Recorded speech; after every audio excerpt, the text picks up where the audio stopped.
Hello friends, welcome back to my channel Aadi cultural world. Kanha ji के सभी भक्तों को मेरी तरफ से राधे कृष्णा। तो देखिए फ्रेंड्स, आज हम लड्डू गोपाल जी के लिए ये बहुत ही खूबसूरत सी ड्रेस बनाएंगे। आप देख सकते हैं इसका लुक कितना ज़्यादा खूबसूरत लग रहा है। और हमने ये ड्रेस सिर्फ 2 चीज़ों का यूज़ करके बनाई है, तो बहुत ही आसानी से आप भी ये पोशाक बनाकर कान्हा जी को पहना सकते हैं। सबसे पहले मैं कान्हा जी को ये ड्रेस पहना कर दिखाती हूँ। हमें देखिए इस तरीके से चोली पहनानी है पहले,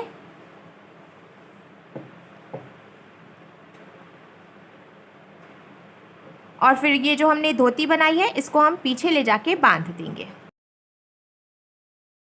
तो देखिए फ्रेंड्स, हमने कान्हा जी को ये सुंदर सी पोशाक पहनाई है और आप देख सकते हैं हमारे लड्डू गोपाल जी इस ड्रेस को पहनकर कितने अच्छे लग रहे हैं। इसका लुक भी बहुत अच्छा आया है। इस ड्रेस को बनाना बहुत आसान है। मैंने एकदम सिंपल तरीके से ये ड्रेस बनाना बताया है, तो प्लीज़ वीडियो को लास्ट तक देखिएगा, जिससे कि आप भी आसानी से ये ड्रेस बनाकर कान्हा जी को पहना सकें। अगर आप ड्रेस से रिलेटेड या फिर वीडियो से रिलेटेड कोई नॉलेज चाहते हैं या फिर कोई क्वेश्चन पूछना चाहते हैं तो मुझे मेरे इंस्टाग्राम पर पूछ सकते हैं। मेरा इंस्टाग्राम हैंडल है आदि कल्चरल वर्ल्ड 268। साथ ही साथ मुझे फॉलो भी करें। तो चलिए फ्रेंड्स, अब हम ये बहुत ही खूबसूरत सी कान्हा जी की न्यू डिज़ाइन ड्रेस बनाना शुरू करते हैं। इसके पहले अगर आपने अब तक मेरे चैनल को सब्सक्राइब नहीं किया है तो प्लीज़ मेरे चैनल को सब्सक्राइब कर लीजिए। साथ ही साथ बेल आइकन भी प्रेस करिए, जिससे मेरे आने वाली वीडियोस की नोटिफिकेशन आपको सबसे पहले मिले। ड्रेस बनाने के लिए हमने देखिए सबसे पहले यहाँ पे कॉटन के फैब्रिक में से 2 पीसेस कट कर लिए हैं। मैंने ग्रीन कलर का प्लेन कॉटन का कपड़ा यूज़ किया है। आप चाहें तो प्रिंटेड कॉटन का फैब्रिक भी ले सकते हैं, या फिर इसकी जगह पे आप अस्तर का कपड़ा, रेयॉन, टफेटा सिल्क, कोई भी फैब्रिक यूज़ कर सकते हैं। और अगर आप इस ड्रेस को हैवी लुक देना चाहते हैं तो चंदेरी या फिर सिल्क का कपड़ा यूज़ करके भी आप ये ड्रेस बना सकते हैं, जिससे कि इसका लुक और भी ज़्यादा हैवी हो जाएगा। पर मैंने यहाँ पे एकदम सिंपल सा कॉटन का फैब्रिक यूज़ किया है, जिसको कि हम बहुत ही आसानी से कान्हा जी को पहना सकते हैं। अब मैं आपको इसका मेज़रमेंट बता देती हूँ। तो देखिए, इसकी यहाँ से यहाँ तक की जो टोटल लंबाई है वो मैंने 3 इंच यानी 3 इंच रखी है, और इसकी जो चौड़ाई है वो भी मैंने 3 इंच यानी कि 3 इंच रखी है। चारों तरफ से हमने इसका मेज़रमेंट एकदम बराबर रखा है। हमें लंबाई और चौड़ाई दोनों ही 3 इंच रखनी है, और दोनों ही पीसेस का मेज़रमेंट भी एकदम बराबर है। अब देखिए, कपड़े को हम इस तरीके से रखेंगे। हमें ऐसे करके नहीं रखना है। देखिए, ऐसे हम नहीं रखेंगे, इस तरीके से इसको रखेंगे, और यहाँ से लेके यहाँ तक हम इसको डबल फोल्ड करके सिलाई लगाएंगे। तो हमें देखिए इसको एक बार फोल्ड करना है, फिर एक बार और फोल्ड करना है। ऐसे डबल फोल्ड करते हुए हम यहाँ से यहाँ तक सिलाई लगाएंगे। ऊपर के दोनों तरफ से हमें वैसे ही छोड़ना है। फोल्ड करके सिलाई लगाने के बाद अब हम इसमें लेस लगाएंगे। तो मैंने देखिए यहाँ पे ये थ्रेड लेस ले लिया है। आप देख सकते हैं ये कितनी खूबसूरत लेस है, और मार्केट में बहुत ही इजीली सही दाम में मिल भी जाती है। तो इसमें कि मैंने कई सारे कलर्स की लेसेस ले ली हैं, क्योंकि ये जो लेसेस होती हैं ना, ये सभी फैब्रिक के साथ बहुत ही अच्छा लुक देती हैं। आज देखिए मैं इसको कॉटन के फैब्रिक के साथ यूज़ कर रही हूँ, पर मैंने नेट के कपड़े के साथ भी इसको यूज़ करके ड्रेस बनाई है।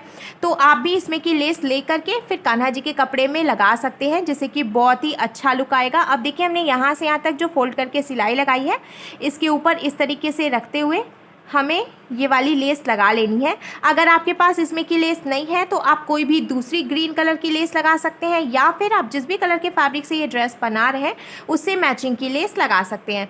एक बात और मैं आपको बता दूं, लेस लगाना ऑप्शनल है। अगर आप चाहें तो बिना कोई लेस लगाए भी सिर्फ इसी तरीके से आप सिंपल सी ड्रेस बनाकर भी कान्हा जी को पहना सकते हैं।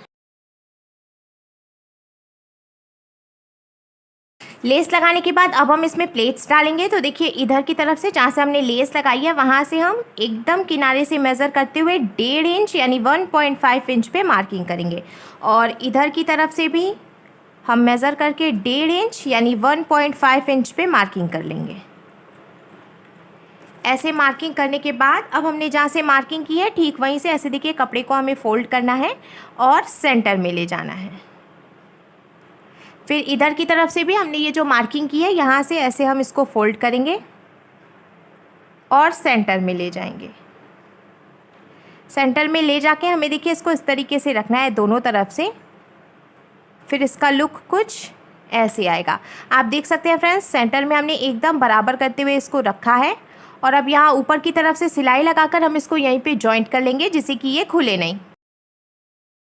सिलाई लगाने के बाद अब देखिए इसका लुक कुछ ऐसे आ जाएगा। सेम ऐसे ही ये जो दूसरा वाला पीस है इसमें भी पहले हमें मार्किंग करनी है। यहाँ कॉर्नर से मेज़र करते हुए 1.5 इंच पे दोनों ही तरफ से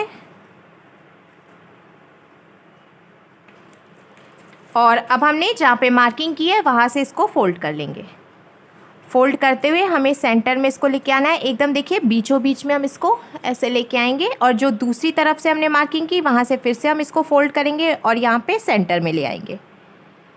तो सेंटर में लाने के बाद अब देखिए यहाँ से हमने हल्का सा, बहुत ही थोड़ा सा एक के ऊपर एक करके रखा है। यहाँ हम सिलाई लगाकर इसको भी जॉइंट करेंगे। दोनों ही पीसेस में सिलाई लगाने के बाद अब यहाँ ऊपर की तरफ से जो एक्स्ट्रा कपड़ा है ना, इसको हम देखिए ऐसे कट करके निकाल लेंगे, जिससे कि ये ऊपर से एकदम बराबर हो जाएगा। बराबर करने के बाद अब हमें दोनों पीसेस को इस तरीके से सेंटर से एक के ऊपर एक करके रखना है, बहुत ज़्यादा नहीं, थोड़ा सा हमने एक के ऊपर एक करके रखा है।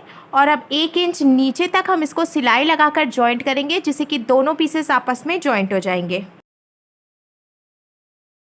दोनों पीसेस को जॉइंट करने के बाद अब हम इसमें बेल्ट लगाएंगे और डोरी डालेंगे। तो उसके पहले मैं आपको कमर की टोटल चौड़ाई बता देती हूँ। तो देखिए कमर की यहाँ से यहाँ तक की जो टोटल चौड़ाई है वो मैंने 4.5 इंच यानी कि 4.5 इंच रखी है। अब ये जो ड्रेस है ना, वो हम 2 और 3 नंबर के कान्हा जी को बहुत ही ईजिली पहना सकते हैं। तो नॉर्मल कान्हा जी का जो साइज़ होता है उसके हिसाब से ये 4.5 इंच की जो कमर है वो 2 और 3 नंबर के कान्हा जी के लिए बिल्कुल सही रहेगी। पर अगर आप चाहें तो अपने कान्हा जी के कमर का साइज़ मेज़र कर सकते हैं और जो साइज़ आता है उसके हिसाब से आप कमर की चौड़ाई कम या ज़्यादा कर सकते हैं। क्योंकि किसी किसी कान्हा जी की कमर बहुत पतली होती है तो किसी किसी कान्हा जी की कमर थोड़ी सी चौड़ी होती है। तो अगर आप मेज़र करके फिर कमर का साइज़ रखेंगे तो उसकी फिटिंग एकदम परफेक्ट आएगी। अब मैं इसमें बेल्ट लगाऊंगी। तो बेल्ट लगाने के लिए मैंने देखिए फिर से यहाँ पे ये कॉटन के फैब्रिक से एक पीस कट कर लिया है और इसकी यहाँ से यहाँ तक की जो टोटल चौड़ाई है वो देखिए 5.5 इंच यानी 5.5 इंच है। हमें एक बात का ध्यान रखना है, कमर की जितनी टोटल चौड़ाई होगी उससे 1 इंच ज़्यादा चौड़ाई हमें बेल्ट की रखनी है। तो देखिए कमर की टोटल चौड़ाई 4.5 इंच है, इसीलिए ये जो मैंने बेल्ट कट किया है इसकी टोटल चौड़ाई 5.5 यानी कि 5.5 इंच रखी है।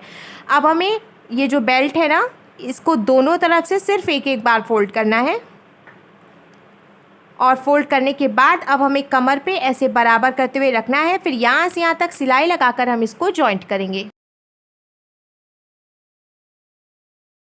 सिलाई लगा के बेल्ट जॉइंट करने के बाद अब हमें देखिए बेल्ट को ऐसे ऊपर की तरफ फोल्ड करना है और धोती को पलटकर हम पीछे की तरफ से रखेंगे ऐसे। अब इसमें डोरी लगानी है। तो मैंने देखिए यहाँ पे ये गोल्डन कलर की रेडीमेड डोरी में से एक पीस कट कर लिया है। ये बहुत ही इजीली आपको मार्केट में मिल जाएगी और बहुत सस्ती भी मिलती है। तो इस तरह की जो डोरी होती है ना, उससे कान्हा जी की पोशाक बनाना बहुत आसान हो जाता है। साथ ही साथ आप सूट या फिर ब्लाउज कुछ भी बना रहे हैं तो उसमें भी ये डोरी यूज़ कर सकते हैं। पर अगर आपके पास इसमें की डोरी नहीं हो तो आप खुद से डोरी बनाकर भी लगा सकते हैं। अब देखिए हमने ये जो बेल्ट जॉइंट किया है तो यहाँ सेंटर में हम इस तरीके से रखेंगे डोरी को। आप देख सकते हैं फ्रेंड्स, ऐसे एकदम बीचों बीच में हमें रखना है और बेल्ट को अब हम एक बार फोल्ड करेंगे ऊपर से। एक बार हमने फोल्ड किया, डोरी एकदम सेंटर में है, फिर हम बेल्ट को एक बार और फोल्ड करेंगे और ये जो हमने प्लेट डालते हुए सिलाई लगाई थी ठीक इसके ऊपर फोल्ड करके ऐसे हम रखेंगे बेल्ट को। अब हमें जब भी बेल्ट लगानी होती है तो 2 बातों का ध्यान रखना चाहिए। पहली बात कि डोरी एकदम सेंटर में होनी चाहिए यहाँ पे, और जो हम सिलाई लगाएंगे वो एकदम नीचे की तरफ से लगाएंगे। क्योंकि अगर डोरी नीचे रहेगी या हम सिलाई ऊपर से लगाएंगे तो डोरी भी जॉइंट हो जाएगी, तो इधर उधर खिसकेगी नहीं और कान्हा जी को ड्रेस पहनाने में प्रॉब्लम होगी। बेल्ट जॉइंट करने के बाद अब आप देख सकते हैं इसमें आगे और पीछे दोनों ही तरफ से बहुत अच्छी फिनिशिंग आई है। साथ ही साथ हमने एकदम नीचे की तरफ से सिलाई लगाई है जिससे कि डोरी जॉइंट नहीं हुई है। आप देख सकते हैं इसको हम बहुत ही इजीली इधर उधर खिसका सकते हैं। और अब जब हम कान्हा जी को पोशाक पहनाएंगे तो कमर से ये इस तरीके से ऐसे देखिए इकट्ठा हो जाएगा, जिससे कि कमर की फिटिंग बहुत अच्छी आएगी। अब धोती बनकर बिल्कुल तैयार है, हम कान्हा जी के लिए चोली बनाएंगे। चोली बनाने के लिए मैंने फिर से कॉटन के फैब्रिक से 2 पीसेस ले लिए हैं और इसकी यहाँ से यहाँ तक की जो टोटल लंबाई है मैंने देखिए 3.5 इंच यानी 3.5 इंच रखी है और इसकी जो चौड़ाई है वो मैंने 2 इंच यानी कि 2 इंच रखी है। तो दोनों ही पीसेस का मैंने मेजरमेंट एकदम बराबर रखा है। अब ये जो चोली है वो 2 नंबर के कान्हा जी के लिए है। अगर आप 3 नंबर के कान्हा जी के लिए ये पोशाक बना रहे हैं तो आपको चोली की लंबाई में आधा इंच बढ़ाना है, यानी कि आपको चोली की लंबाई 4 इंच रखनी है और चौड़ाई आप 2 इंच ही रखें। जैसा कि मैंने आपको पहले भी कहा था, ये जो पोशाक है वो हम 2 और 3 नंबर के कान्हा जी को पहना सकते हैं। तो चोली की जो लंबाई है 2 नंबर के कान्हा जी के लिए 3.5 इंच होगी और 3 नंबर के कान्हा जी के लिए 4 इंच होगी। अब हमें इसको देखिए इस तरीके से रखना है। एक बार हम ऐसे ऊपर से फोल्ड करेंगे, फिर एक बार हम ऐसे नीचे से फोल्ड करेंगे। दोनों तरफ से फोल्ड करते हुए हम सेंटर में लेके आएंगे। अब हमें सेंटर से भी एक बार फोल्ड करके एकदम बराबर करके रखना है और सिलाई लगा के पट्टी तैयार कर लेनी है। ऐसे ही हम दोनों पट्टी तैयार करेंगे। लेस लगाने के बाद हमें इसको पलटकर पीछे की तरफ से रखना है और एकदम सेंटर से यानी कि बीचों बीच से एक बार देखिए इसको हम ऐसे फोल्ड करेंगे इधर की तरफ से, फिर एक बार ऐसे इधर की तरफ से फोल्ड करेंगे। तो नीचे से देखिए ये एकदम बराबर होना चाहिए। ऐसे फोल्ड करने के बाद अब हमें धोती ले लेनी है और धोती को हमें चोली के ऊपर ऐसे रखना है। फिर हम सिलाई लगाकर चोली को धोती में जॉइंट करेंगे, पर हमें एक बात का फिर से ध्यान रखना है, एकदम नीचे की तरफ से ही ये सिलाई लगाकर हम चोली को धोती में जॉइंट करेंगे, क्योंकि ऊपर से सिलाई लगाएंगे तो ये जो डोरी है वो भी जॉइंट हो जाएगी। ठीक ऐसे ही पहले हमें ये दूसरा वाला जो पीस है इसको भी ऐसे फोल्ड करना है। देखिए पीछे की तरफ से हमने इसको रखा है, सेंटर से एक बार ऐसे फोल्ड करेंगे, फिर एक बार ऐसे फोल्ड करेंगे। दोनों तरफ से फोल्ड करने के बाद एकदम बीचों बीच में ऐसे करके हम रखेंगे दूसरा पीस भी। अब यहाँ से यहाँ तक सिलाई लगाकर हमें इसको जॉइंट करना है। सिलाई लगा के हमने चोली जॉइंट कर ली है और आप देख सकते हैं फ्रेंड्स हमने सेंटर में चोली जॉइंट की है। किनारे की तरफ से दोनों तरफ ही थोड़ी थोड़ी सी जगह छुटी हुई है और हमने एकदम नीचे से सिलाई लगाई है, तो डोरी भी जॉइंट नहीं हुई है। अब कान्हा जी के लिए बहुत ही खूबसूरत सी ड्रेस बनकर बिल्कुल तैयार है।